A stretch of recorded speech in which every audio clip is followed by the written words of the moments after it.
Apakah kau dicintai orang lain?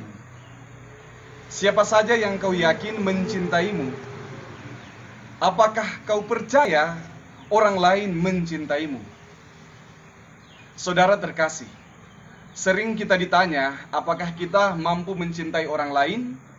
Dan mungkin kita menjawab bahwa dengan segala daya upaya, saya akan berusaha mencintai orang lain.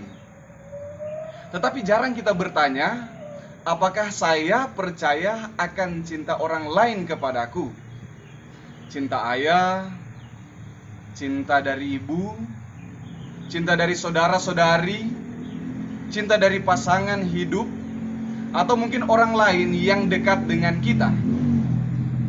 Coba sejenak kamu bayangkan orang-orang yang dekat denganmu, dan coba jawab di dalam lubuk hatimu, apakah kau percaya akan cinta mereka kepadamu? Dan yang paling penting, apakah kau percaya akan cinta Tuhan kepadamu? Kalau kepercayaan itu sungguh ada, mungkin sekarang kau mulai senyum-senyum karena rasa bangga, atau bahkan matamu berkaca-kaca karena terharu. Saudara-saudari, warta gembira Tuhan hari ini tentang perumpamaan seorang bendahara yang tidak jujur karena tahu bahwa dia akan dipecat karena banyak kesalahan yang dia buat. Dia berpikir bagaimana caranya supaya dia bisa bertahan hidup tanpa pekerjaan sebagai seorang bendahara. Kemudian dia mengurangi hutang dari orang-orang yang berhutang pada tuannya. Wah, bukannya dia malah buat kesalahan yang lebih besar lagi. Disinilah letak menariknya perumpamaan ini. Tuan tidak peduli sama sekali berapa kerugian uang yang dia alami. Tuan peduli dengan bendahara tersebut. Seorang bendahara itu mendapat keuntungan dari semakin banyaknya hutang orang lain. Semakin banyak hutang orang, semakin besar keuntungannya. Semakin sedikit hutang dari orang, ya semakin sedikit juga keuntungannya. Nah, berarti dengan mengurangi hutang orang lain, berarti dia juga mengurangi keuntungan yang mungkin dia dapat. Tapi meski secara material dia rugi, dia mendapat keuntungan yang lain, yakni boleh bersahabat dengan lebih banyak orang. Dia mengubah hal material menjadi nilai yang berarti. Apakah yang dibuatnya ini sebuah tindakan curang? Ya iya. Tetapi dia dipuji oleh tuannya. Bagaimana mungkin ya? Coba ingat lagi perumpamaan tentang anak yang hilang. Anak itu sudah menghambur-hamburkan uang dari milik bapaknya.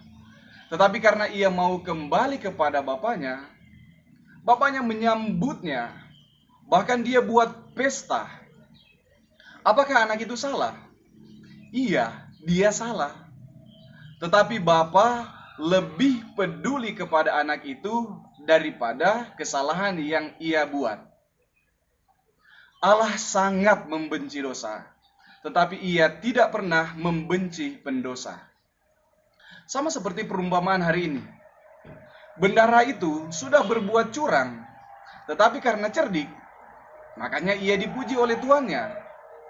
Sekali lagi, Tuhan membenci dosa, tetapi ia tidak pernah membenci pendosa.